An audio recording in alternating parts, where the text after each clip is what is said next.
strong.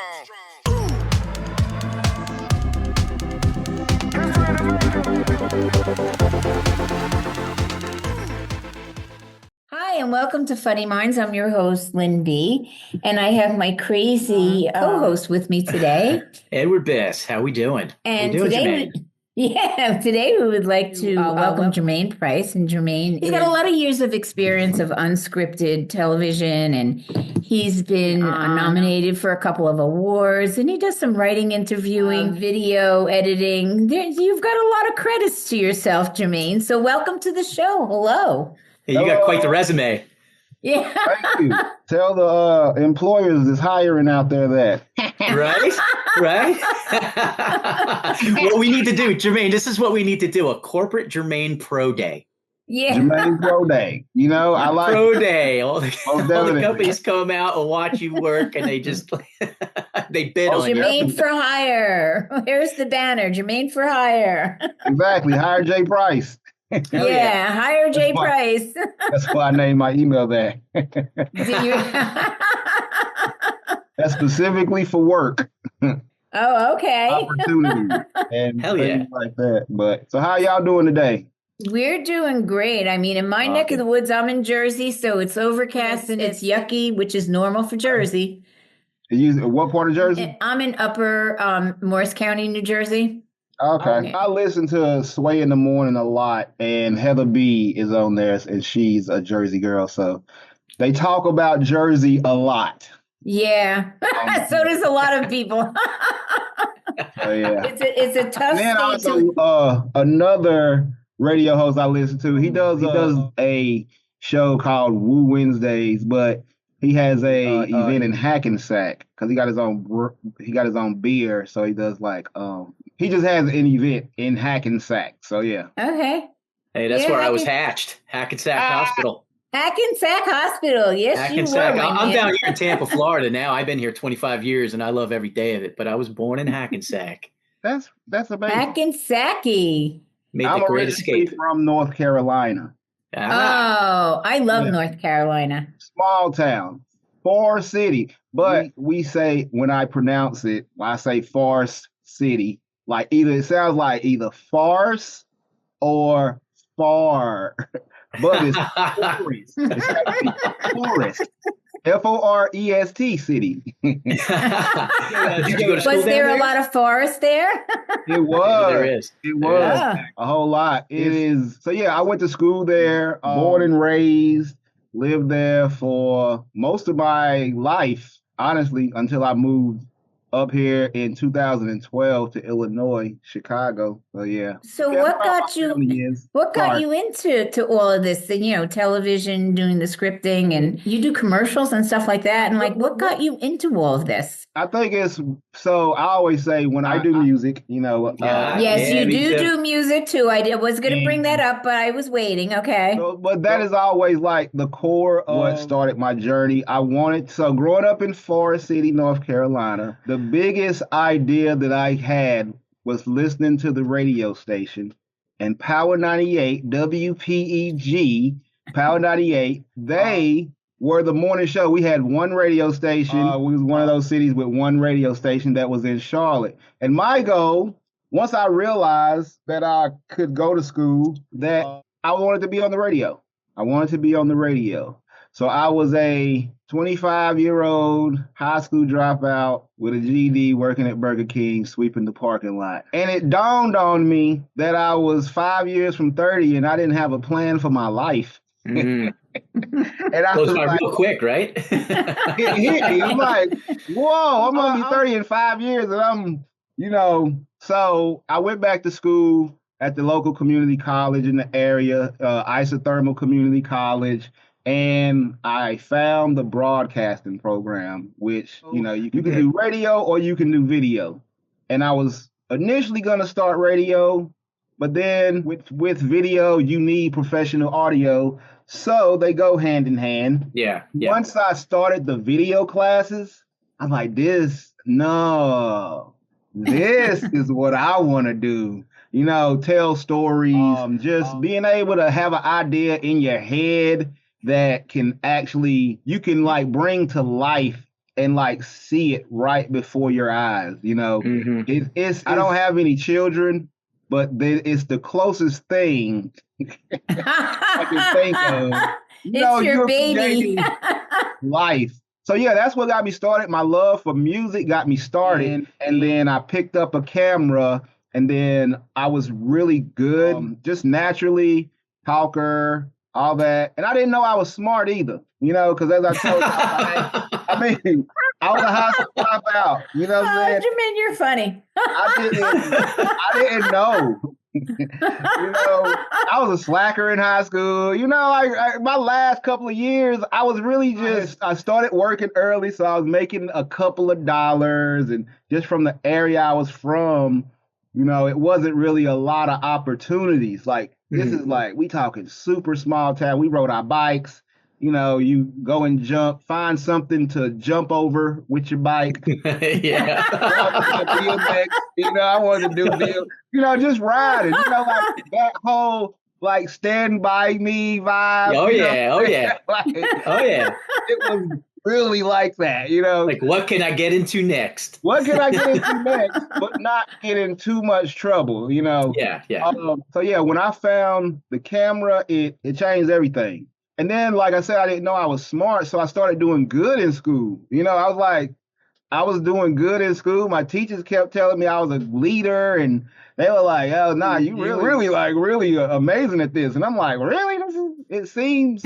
But that boosted my confidence. You know, that boosted my confidence. It made me believe in myself more. It made me see my potential. It made me see other options for myself, you know, and then they told me that, you know, in the small, you're going to have to move, bottom line. You got to move. My teacher told me she didn't live in one city for more than 5 years. I think when she moved down there to teach she's still there, actually. Shout out to Carolyn Young, you know, Jay Coombs, and Jim Lovett. You know, they were my instructors at Isothermal, and it was an amazing team. And they had like $1 million worth of equipment from, you know, professional cameras. You know, we was editing on Avid, and it was like switchers and, you know, all the things that you see within editing software, vector scopes, and all that different stuff. They had the physical equipment there, you know, like a TV studio. And just telling stories. I graduated in 2010. After going to school, I made the dean's list and, you know, all that kind of stuff. Good for you. Yeah, it was, you know what was funny?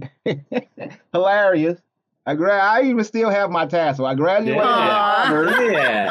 You know, I graduated. It's funny, I got the tassel, but I lost my diploma. Well, you always can get a copy of that. You know, so I still got the tassel, but I graduated with honors and all this. And then I started applying. I took some time off just because I knew if I had to move, I was just going to be somewhere. I didn't know family. I didn't know anyone. And so I took like 11 months, and then I graduated in 2010, the beginning of 2010. And then towards the end of that year, no, actually it was I took like a year and a half, stayed home and worked and whatever. Try and save some money. Excuse me? Try and save some money. Try to save some money. Also, I didn't know. I was scared too. That's just the cold honest truth. I was scared as well because I've never lived anywhere else, you know, and at this point I'm pushing 30 for real.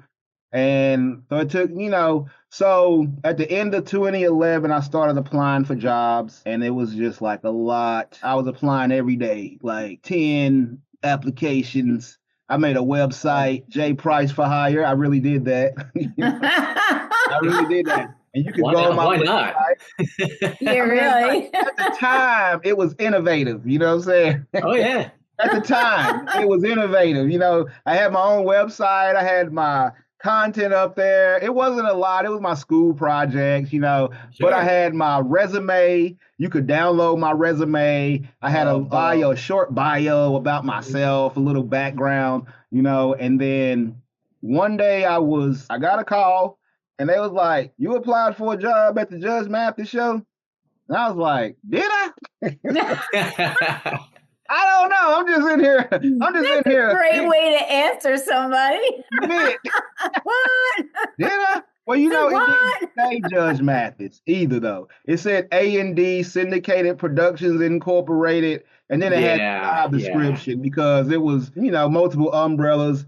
The production company that runs it, then they had a deal with A&D. A&D had a deal with Warner Brothers, and so on and so forth. Okay, So that, and then so I did the over the phone interview, and then I did a video interview, and then they flew me out. And that's when everybody was like, you got the job, bro. I don't think you understand. I'm sorry, y'all. Kind of throws me off. I'm trying to, I look out of focus. So I'm sorry, it's the video in me. But it's the, you know, that part of me is like, why? But they flew me out to Chicago, you know, paid for my flight, hotel. It was like 2 days, 1 night, basically what they do for a litigant. And then I went in, did the interview, and I was so scared, you know, like I grew up in a I was living in a trailer, you know, like I was living in a trailer with woods and a cow pasture in the backyard. And for me, like, and like Bigfoot was your neighbor. Bigfoot was my neighbor. Like, Bigfoot like, hey, Big, what's going on, baby? How are you doing?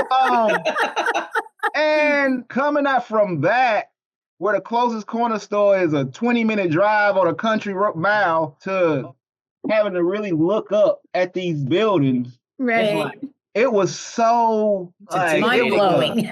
Mind-blowing. Culture shock. Intimidating. Yeah. But then I did the interview. You know, they were like, do you think you can make it? They gave me a lot to think about. Because they were like, Chicago is an expensive city. It's like, you ain't gonna find nothing less than this for rent. And if you do find something less, you might get shot. Yeah, they threw a couple things for you to think about. Yeah, grand welcome. You know what I'm saying? And then I started looking up, you know, just studying. You know, you look into a city before you move, and I'm looking up, I'm like, they said 1,000 people got shot in a month. What is going on? This is where I'm going. Wow. I'm a little scared. You know, my little country. For good reason. I'm a little scared. But I found rent in a great area, you know, found an apartment that let me do all my paperwork online and over the phone. I was able to solidify my apartment. So when I came into Chicago, I had somewhere to go to, you know? Yeah. Okay. So but my first flight, which was literally my first flight, coming to get this job and for this job interview, that was literally my very first flight time, ever, you know? So were you scared shitless? Man, it was so scary. Just one, I'm afraid of heights. Oh, God. Oh, man. What I'm afraid of heights. Well, I hope you didn't pick a window seat. You know what? I did it. And I slept, surprisingly. You know, it was actually, I was more relaxed. The idea of it was scarier than the actual experience. Yeah. Okay. I think that happens a lot with life, though. You know, that happens. That's true. Even like when you're thinking about, you want to tell someone something, like even if it's like how I feel, I feel this way and I want to tell this person, and you go over this conversation that you're going to have and you know what they're going to say, you got their replies in your head, and then you like, man, and you end up building up anxiety based on what you believe and think, and then you talk to them and it's so smooth and they so understanding. You know what I'm saying? It's nothing like what you imagine, you know, but so it was my first flight. It was scary. My first time living by myself, honestly, because a little bit of so I had a May-December relationship and when I was younger. I don't know if it's, you know, if she would be a cougar, but I was young, like 18. You know what I'm saying? And she was like 28. To know better. Exactly. You know, she should have. Yeah, but you were thinking, she's got a job, she's got a nice car, she's got some money. You know, she had her own place. You know what I'm saying? Like at the time, so I went from, that situation, living with someone. Now in Chicago, this is my first time where if I run out of toilet paper, ain't nobody gonna come no one bought any. If I run out of Q-tips, if I run out of alcohol, and those are the little things that you don't think about, like when you're trying to get your own place and you sitting there, you're like, man, I'm gonna get this TV and I'm gonna get this couch and I'm gonna be able to relax like this. I want my patio to look like that. If you have that, but then you don't think when you sitting there at night or when you get out the shower and and your ear itch, you're like, I ain't got no Q-tip. Little thing. And she didn't want to move to Chicago with you? Well, she didn't actually. She didn't. Okay. One, afraid of flying. Two, our relationship was deteriorating for various reasons. The age thing was a huge part. When I first started the relationship, I was like, she was like, you're going to want to have kids one day, blah, blah, blah. And I was like, no, I'm not. I love you. I love you, man. Oh my God. No, I understand. But eventually I started, because she had children too, and they were a little older. So eventually I'm like, dang, I'm about to be a grandpa, and I ain't even, I'm only. Oh, God. Oh my God! I still got some toys in my garage. I could just get them. In the garage, forget it. He's got it in the room. So yeah, I was like, nah. So bottom line, it ran its course. I'm sorry, I tell a lot of jokes. That's great. You're on the right show for that. Oh yeah, fun mind. Yeah. So hell yeah. It's a part of me that's like, oh my God, am I over talking? But I forgot the interview was about me. It's like, absolutely. I hired Jay Price. You know what I'm saying? Like, so moving here, it was just a combination of so many new things. New city, first time having my own place, like me. My name is on the lease, and I'm the only one. First time, seeing cities. Buildings this big. This is my first time experiencing homelessness and displaced people on this level. Like when you walk through like Chicago, whether it's downtown, South Side, West Side, the expressway. Wherever you are, they got what they call Tent City in Chicago. Yeah. And Tent City is genuinely exactly what it sounds like. It is the saddest thing. I mean, like, seriously, all jokes aside, it is the saddest thing that you can see. Like, and then my bleeding heart coming from the South, I'm like, oh man, I want to help people. And I was out there for a little bit. Not, I've helped people when you walk by going to work, you give, right. At one time though, I was like, I don't know, and this is gonna sound ridiculous, but it was this one guy, right? And he would be outside of work. He would be outside close to my job, and I had to pass him every day. And when I first moved here, I didn't have nothing. I was struggling. I'm still I was making $300 a week, even though I'm working for a nationally syndicated television show, that is with a major network, under a major network, been on the air for 20 years. I'm still making minimum wage. I was making $8 something an hour along with, but they had guaranteed hours. Okay. Yeah. They had guaranteed hours. So it was beneficial. You was getting paid for 60 hours regardless. You could work 30, you're getting paid for 60. You could work 40, you're getting paid for 60. But some days you're gonna work 75 and you're gonna get paid for really, you got paid for anything over that, but they made sure you didn't go over that. You know what I'm saying? Oh yeah. So I'm not saying it wasn't a lot of money. People think when you get into television that, television does have money. That's how they were able to do these huge productions and shows and things. But at the bottom line, they all about the bottom line, you know. And so moving here, it was, like I said, so many culture shocks. And then when I got to the show, you know, I'm working as a PA. That's obviously you doing all the running. I'm going to the hotels to gather evidence because it's a court TV show. And yes, the cases are real. A lot of people think, well, okay. Really? Yes. Yeah. They are actual. You have to literally call people. So we have clerks, duh. So we had the people that went to the courthouse. They call stringers. That's what they were. The stringers that went to the courthouse basically got all the small claims, either they FedEx them to us.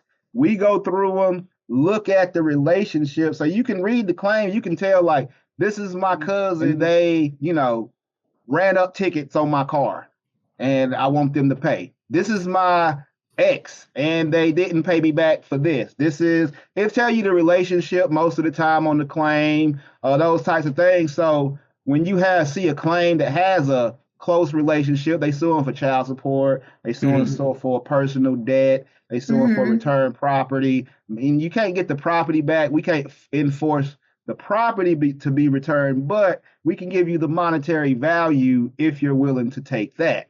So okay, those parts, I will say it is a blend of, you know, make believe and of reality, because once you get the case, then you do have to form a story. You have to produce it. Bottom line, it has to be a story. They can't just go out there and say they owe me this money and I want them to pay me now, Judge. If they do that, then the executive producer gonna come here and be like, "Get your over here." Well, Jermaine, I got to think that when the stringers send you the cases, that you have the ability at that point, once you read through it and get a sense of what's going on, you could probably start to envision some drama where you could see the drama going, how this could all play out and how this could be somewhat entertaining and definitely. You know, and that's why, especially once you started doing it a few times and you know, and then you send, those are the ones that you send, you know, a letter through FedEx, you know, and then you also, because they, you know, most of the time they have the information, it's public record. So your phone number, all the information that you put on the claim, I have access to. And but these people aren't getting paid to be on the show, are they? Up to, our show did up to $400. I know other shows do up to $500. It all depends. Okay. You get paid an appearance fee, and so basically we took care of your flight. Sometimes transportation to and from the airport. It all depends on how much the executive producer wants your case. So your flight, your hotel, transportation to and from the airport definitely went in town. When you're here, we pick you up. We have a driver pick you up. I'm saying that like I'm still on. I've just noticed that. I'm talking present tense. We had, you know, it never leaves your mind though. No. Right. I did it for over a decade, and it's like it's really it's ingrained. A long time, really. A long time. I was sad when it ended, honestly. But we take care of, you know, your flight, hotel, transportation to and fro, and your food when you're here. And then you get paid a $200 to $400 appearance fee to be on the show. Okay. So yeah, they do get paid. Some of them, I can't say. I know some producers that made up stuff. You know, they'll hit people up online. If you got a personality on your Facebook, they're like, "Yo, I work for this show, and I don't know if you are down, but if you want to make a couple of dollars, and you and one of your friends can come up with something, y'all gotta actually file a case." I'm putting out all the information. Wow. He's spilling the tea. I'm spilling the tea. So you literally have to file a case. The next case. So they literally have to file a case, but with the understanding that you're not really looking to settle. You're just looking to just get them on TV and get some. It's just the drama of the whole thing. Drama, yeah. One, because especially now with so many brands, I mean, everybody is a brand. Say for example, YouTube, y'all could have a dispute, and then once you get on, we were supposed to do an event for our podcast. Guess what that is? Promotion for your podcast on a national platform, Yeah. So we had a podcast together, and we did an event. I paid for all the stuff, and he or she was supposed to pay me back, but they didn't, Your Honor. And this is what we do about the podcast. So I met her, such and such. Oh, y'all have the same last name, so y'all are married, or brothers and sisters, one or the other, related. Son and mother. Son and mother. Okay. Look, I knew you was kinfolk. Oh my God, you're hysterical. Okay, that's even juicier, because I know mother and daughter know some stuff. Mother and son know some stuff about each other. So it's like, this is my son, Your Honor, and I've just been trying to get him to do the right thing all his life, even if that's a lie. Even if no, Your Honor, I've been an entrepreneur and I just been trying. Like you add the little drama. And when he was growing up, he was whatever. He funny was a child, but he kind of straightened out. And now we do this podcast together. But it seemed like some of his old ways. You see how I just made this up? Yeah. So if you have time, I made up a case for y'all just now. So oh God, that didn't happen though. Like especially now with so many brands, I look at shows like what they got this show now called Pat deals with it, Mrs. Pat handles it, settles it, or something like that. But Mrs. Pat is a comedian. She's a comedian with no, as far as I know, legal background. But now it's such a light atmosphere and format for the show that really there's just almost ridiculous disputes. Yeah. And Steve Harvey. Steve Harvey's not a judge. Steve Harvey's not a judge. But he has he's got a show where he's a judge. But he's a comedian. You can be, because I know they had one of the basketball wives. She was a lawyer, Phaedra. She was working on a show. Oh, yeah. But if you have like some kind of degree of some sort, it's like I can be a mediator, because that's all it is, mediation. Right. You're taking it out of the courts and you're agreeing to bring it here to have it mediated by the judge. Now, the judge shows have more credibility because they hire a real judge, but you don't have to have a judge to be your mediator, Right, right. I understand, yeah. So why don't you do your own show? It's a lot of, it's not, I stopped loving it, Okay. Judge, drama, conflict television. I dealt with a couple of cases, that kind of impacted me. So in 2019, I did step away from the show. Right? Okay. So I had worked from 2012 until I made associate producer within a year and a half or so. Oh, very good. And then after that, it seemed I felt my career was stagnant. I didn't get a promotion until 2018 is when I actually got the official producer title. Now, and I believe this is something that's relatable to all jobs. They'll have you do the work without getting the pay. Oh, yeah. That's the American way. We know that's the American way. That's the American way. You got to prove you worth the money that comes with doing Absolutely. This. Hold on, I'm already doing the work. Hold on, that don't make sense. Keep dangling that carrot, baby. Dangling that carrot. Dangling that carrot.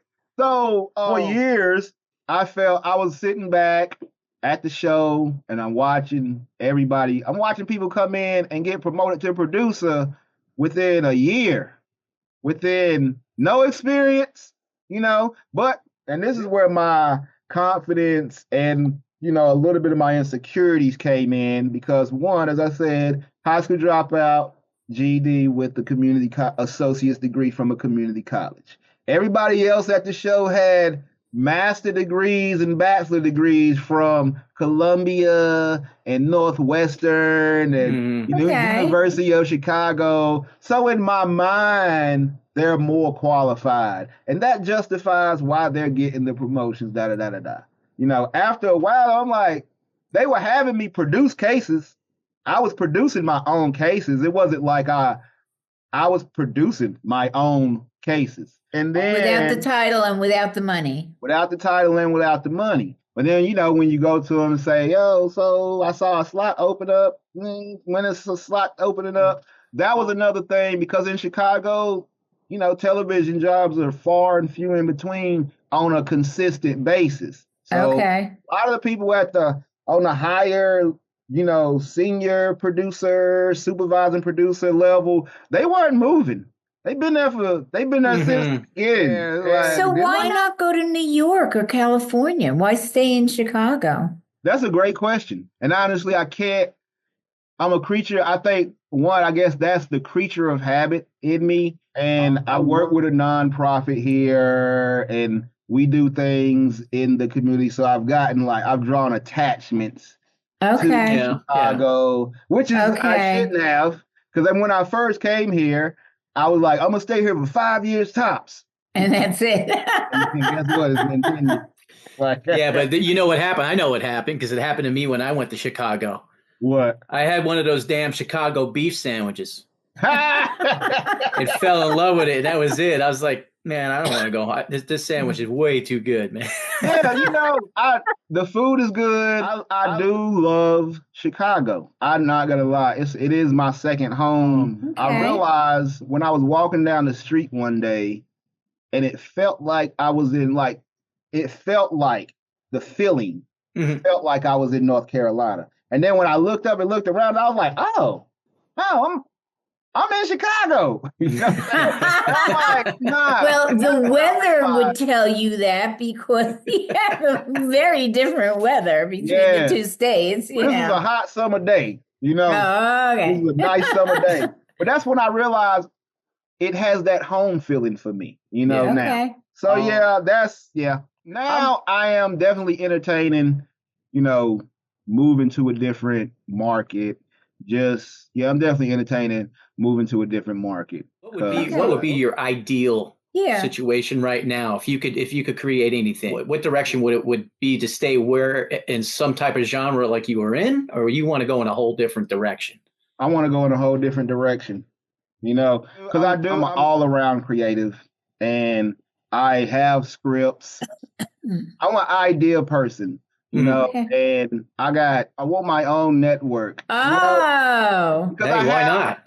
It's like, and now we're actually in a space where that can kind of happen with a YouTube or you know, but it's just building a team to where I can create short films, give back to the community, bring in students, have programs for teens, help them. They would work on projects. Also, being close to my family.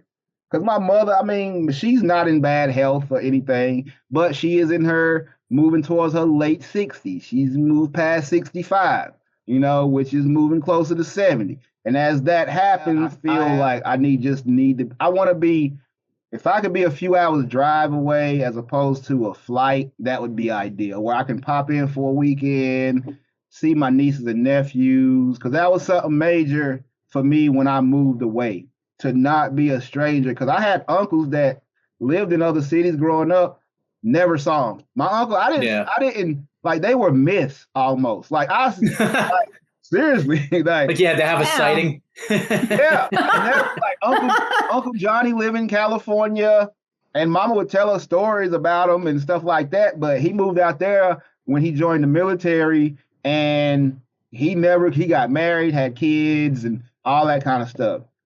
How about Georgia? I would. That's something I'm I got a sister in Georgia, and it is 4 hours away. I would say Atlanta's a big hub. They got a lot going on. Atlanta's a very big hub.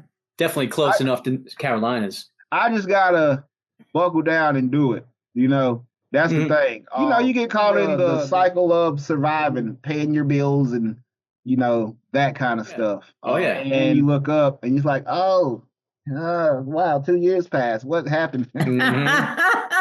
Your life does go pretty fast. It's 2025. We already in June. May. It feel like, see, May already halfway over already, for real. I'll tell you what, Jermaine, with all that you've learned and all that you've done so far, and with going in a different direction, being in a position where you would love to create and have your own network, being that you're also a musician, right? Your mind is already open to so many different ideas that, creating those stories would be so much easier for you. You got so many different directions, so much different stuff to draw from. Right. Yeah. Really. And also with the music aspect of it, producing award shows, producing concerts, producing live on TV concerts, producing live on TV entertainment across the board. I mean, the sky's the limit when it comes to that. But with your musical background, I mean, you'd fall right into that. Yeah. And I have a couple of okay credits as far as, I took a music business class in 2020 called Maps for Music, and it was taught by Twista. I'm not sure if y'all familiar with rappers, but Twista. Yeah. Okay. A couple. We've had a couple on the show. Yeah. Twista is a Chicago legend. His producer, Toxic, who produced his first album. And I'm talking like, these are artists that I grew up loving their music. And the music business, they had Wendy Day come through, and she is a huge manager. She used to manage G Herbo. She deal with a lot of artists, and she know a lot about the business, but she's a big deal. Okay. They had her come through. Johnny Bravo, which is a Grammy Award-winning, producer, platinum producer. So we took the class, and the whole point of the class, they teaching us about the music business, and we were creating a project. We put out an album under Twista's label, which with all our songs on it. So I had that. Then after the class was over, his producer liked my writing. He thought I was very talented. He said, you got it. He said, you have it. But he said, so I want you to, he had me write a couple of reference tracks. He would send me stuff and say, just write a reference track. I'm trying to get Twista believe in this idea or concept, whatever the case may be. So I did that a couple of times, which helped me get my first writing credit on his song, We Rise, which is like a remix. He had a song, the Coach Carter album with Faith Evans called Hope. Hopeful. Dun, dun, dun, dun. So he did a remix to that song. And though I'm not saying that I wrote any of Twista's lyrics, but my concept, and that's why I say the idea, concept, they used my concept and named the song Rise, and they gave me some credit based on using my idea. It's like a small 3% but it's a credit. When you look at this, really? Jermaine Levette Price, that's my middle name. You see Jermaine Levette Price next to Carl Mitchell, who is Twista. And there's your name on there, and they'll never take it off. Yeah, forever. So yeah, that was an amazing experience. And an accomplishment, really, if you think about it. A very big accomplishment on your part, Thank you. It was. Yeah, I think that's an issue I have with giving myself props. I don't know if you got to reach that arm behind your back and give it a good whack, man. Yeah. When you're all like, now I'm gonna have to go to physical therapy, right? I'm a sweater. So really, is that the direction you really want to go in right now? Is that what you're really looking at, or wouldn't you have to stay in Chicago to work with those people, or no?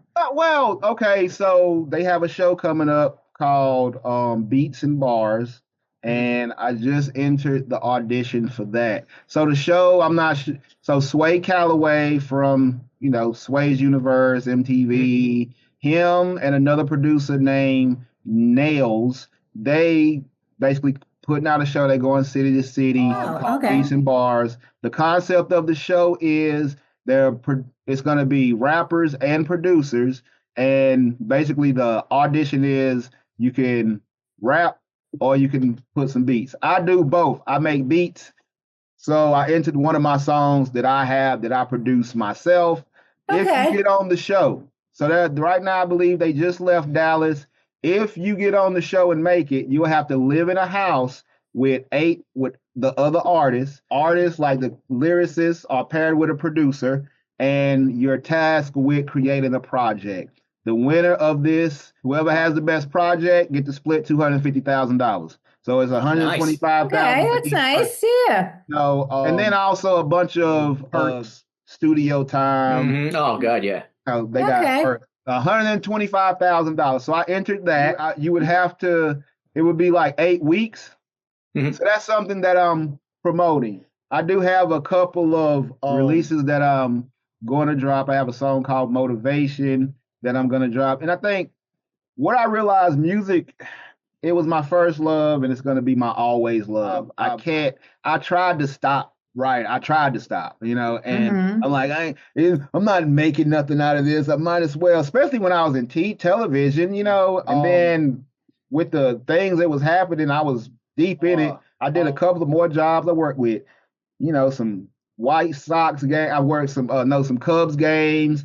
I worked Messi and Friends. I did the Women's World Cup, USA versus Mexico prelim games, working audio and stuff on some of those. I did some background work like Chicago PD and PA work on there. I did like some background in this show called Southside, because they have a casting company. Okay. So you've got your hands in a lot of different pots. I do. And that's why I recently, I said within the last couple of months, I've been saying I'm going to downscale so I can upscale. Because I did have, I'm realizing you got to do one thing. Not necessarily do one thing, but definitely have a synchronized motion in a singular direction. Right. Right now. Okay. Yeah. Because something and it's always been my issue. One of my instructors told me that ideas are like, I'm a hunter, right? And ideas are like rabbits. I'm a rabbit hunter, and ideas are like rabbits. And she said that I'll see a rabbit / idea and I'll start hunting. I'm hunting rabbit. And then the schooly rabbit. I'm wily rabbit. And then I'll chase that rabbit, but then I'll see another rabbit that's like, actually, that rabbit. And then I'm chasing that rabbit, and just when I'm about to catch it, I see another rabbit. And I'll be like, oh, I want to. So, and that's how she described my creativity. Okay. And it's easy to fall into that too, especially when you can do so much. I've done the same thing where you bite off way more than you could chew, and then what happens is you end up chewing nothing. And then you get down on yourself because you're not doing what you want to do. Yep. But it's all because you just put too much on your friggin' plate. Right. You're not doing one thing at a time. And so I fully understand that and understand how you have to take a step back, like you said, to move forward. Saying yes to too much, you definitely feel pulled in so many different directions. That's been something that I work on. It ain't all. Yeah. This is like to promote the good part, but also there's the reality of, I'm human. Mm-hmm. I'm a flawed human as well. And even though, I pushed through and I've been able to really my brother told me that everything I say I'm going to do, I do. So I've been able to push through and really accomplish some goals. But now I'm like, what is the next big thing? Because you do have that feeling. I've done these things. Even with the Emmys, it was such a surreal experience. First, I wasn't gonna get to go because, as I told you, that I was producing cases. Because I went to my producer after not getting promotions for so long. I went back to my executive co-EP and I said, I want to produce. I want to get this title. And she's like, I'm like, I realized I had to be honest with myself. I was getting by because, like I said, I realized I'm not dumb and I'm actually kind of smart, which allows me to, procrastinate a little bit and then play catch up. I am the person that necessarily don't have to super study, but then I could just go through and be like, all right, okay, cool. Mm-hmm. You know what I'm saying? But I realized whether it was 80%, I wasn't giving 100%. Like, not my real full 100%. I was doing enough to where I could keep my job, and then a little bit more. I wasn't doing the bare minimum, but I was not giving my true 100%. And I was honest with myself about that. And so I said, I'm going to give my full 100%. And honestly, I prayed to God. And and what I heard when I prayed was, if you do the work, you will get what you deserve. Absolutely. I know God told me that. And I don't care how it sounds to whoever, but I know for a fact, God said to me, if you do the work, you will get what you deserve. So I went to my producer and my EP and said, this is what I want to do. She was like, all right, I'm going to start giving you some cases. They started giving me cases. Then I got the promotion. You know what I'm saying? I got the actual title. It was like they created senior associate producer or something like that. They produced something for you. So they didn't have to, because producers come with a certain pay. And once you're a producer, they can't take that away. They can't take that title away from you.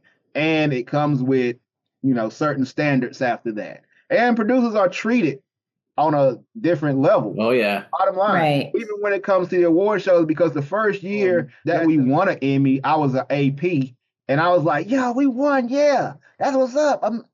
They were like, nah, you didn't win. It's not for associate producers, it's for producers. Like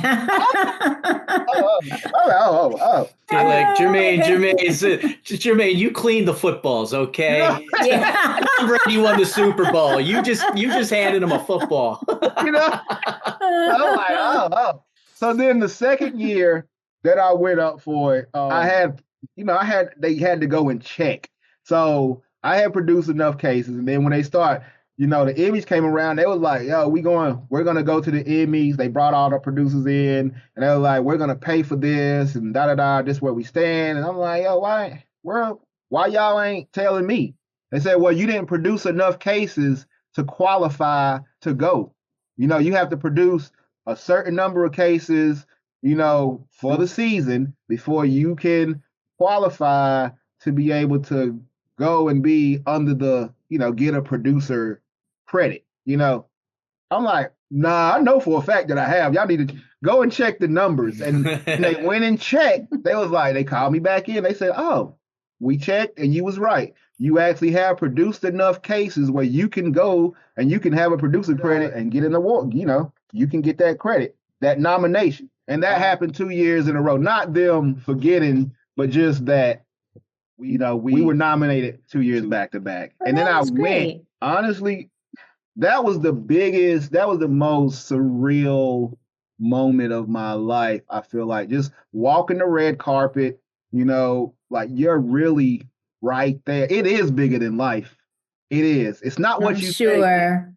Because it is a bunch of red carpets with a bunch of media and a bunch of buses, and then you got the spectators, and it's really just like a little U that you walk in front. It's really just in front of the building, that the event is happening at. But, I saw Wayne Brady, with his daughter. I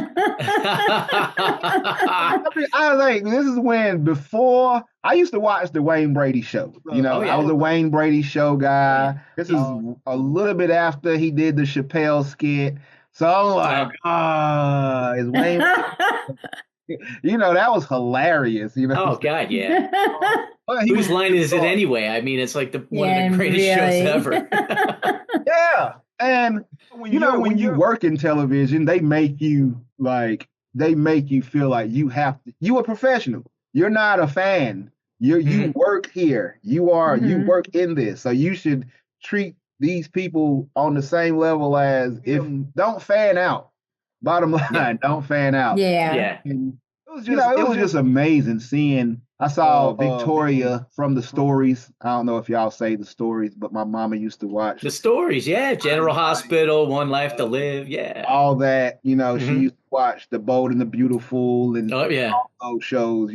So I'm seeing like it's the daytime Emmy. So you seeing all these people, right? The lady that played Will Smith's mama in the Fresh Prince. I didn't know she had went into one of the soap operas, but she had. I'm just seeing all these people. I'm like, yo, this is so amazing. And then also they did pay for everything. It was in Pasadena. I never been there before. That was one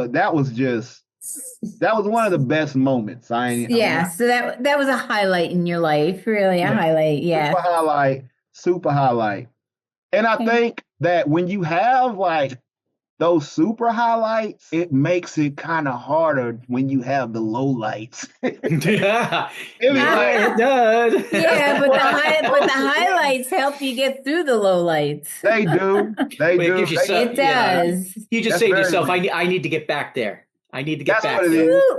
Absolutely. I need to get back there. But I think my ultimate goal is I do want to be a writer. I want to do music. I don't necessarily, I entered this show just because I know I'm never going to stop, but I do want to just create and write stories. I have multiple scripts. I'm working. I'm talking to a couple of local actors because I'm trying to set up a shoot for next month so I can shoot this, my first short film with where I hire people. I did one before. It was called Cicada Season, based on Cicada Season here. And there was like monsters. It's like a horror comedy. I do comedy, and this is also another comedy. But I've sent a few people the script. They've already agreed. And I know it's a good network. I feel like they all feed each other. In films need music. I make music. So it's gonna be the way I also have it's multiple. So with a film, I can play my music, I can show my brands, because I have a t-shirt. I have a t-shirt brand. I really just wear it myself, but it is my Joy brand, and it's more of a. That was your merch. You have merch. That's the thing. You can promote your own merch. You can wear your own merch in your movie. Right. You can play your own movie you can play your own music in your movie, and then you can be multiple characters, and that's just fun. You know what I'm saying? Oh, so I think that's where I lean more towards, because one, I don't see myself as, I don't want to get a record deal or nothing like that. I'm not trying to whatever. I'm not trying to do that. Right. I do know that, one, I've been told enough times that I make good music and I'm an amazing lyricist. So I know that it's an audience out there for what I have. It's just the packaging has been wrong over the years. That's the thing. The packaging has been wrong. And sync licensing pays way more than streaming. So that's really where I'm leaning more towards creating my own short films, skits. Short film ain't nothing but a bunch of skits back to back with the same theme and storyline to tie together. Yeah, so tell all our fans, Jermaine, where they can find you. You can find me on all platforms at J Price the Reason. That is letter J, not spelled out, just the letter J, Price. That's with a PRICE, The Reason. The spelled out exactly the way I'm not trying to be cool. It is TheReason. So JPRICE TheReason on all platforms. That's YouTube. All platforms. everywhere. Okay. Across the Okay. board. Straightforward. All right. Well, that's good. So listen, I think you've done a marvelous job, and I think it's been hysterical not only meeting you but talking to you today. And yes, you are a smart guy, and you have a lot of things in your head and a lot of areas that you can cash in on, and I think you're going to do a good job with it. You've done a good job so far, so I think you will continue to do that good job. Yeah, and I say we go down the writing and getting your own network, because with that will come a very beautiful wife that you will have your selection of. What city and what mansion you want to live in. And things will, and then you get on that red carpet again and live that moment. Yeah, all over really. Most definitely. And then to be with my name as creator. Exactly. Absolutely. And that's when Wayne Brady goes, man, I bumped into Jay Price on the red carpet. Could you believe that? Could you believe Jay Price was there with his girl now? Funny. Come on. You funny.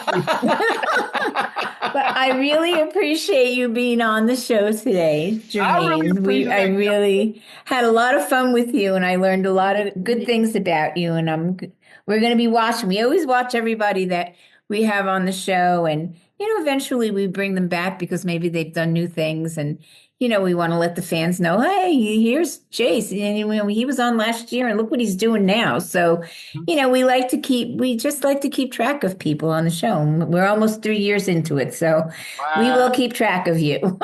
And I will tap in with y'all show because hell yeah, these are dope conversations. This is definitely something I would listen to while I'm out driving. Well, then you can subscribe to funnyminds.com on YouTube. Yeah. Next time I'm up in Chicago for one of those beef sandwiches, we'll get together and do some jamming. Most definitely, music is my thing too. So. Oh really? Oh yeah. Yes. Oh yeah. So we are funnyminds.com, and you can go to our website, and we do have merch too. So, we have our Funny Minds logo, and we have clothes and a lot of different things. And you can go onto our Beacons site, and we have a lot of things there. And there's also 2 organizations that we like to promote, and that's St. Jude's Children's Hospital and breast cancer. So if you go on our site, you'll see a big purple button, and you can press that to donate to those 2 organizations. And with that, I always love to tell everybody how happy I am that they spend the time to watch our show, and the people who want to be a part of our show. We love having people on, and you can find us in Lynn at funnyminds.com or Edward at funnyminds.com. If you'd like to be on the show, or if you have any comments, please send them through.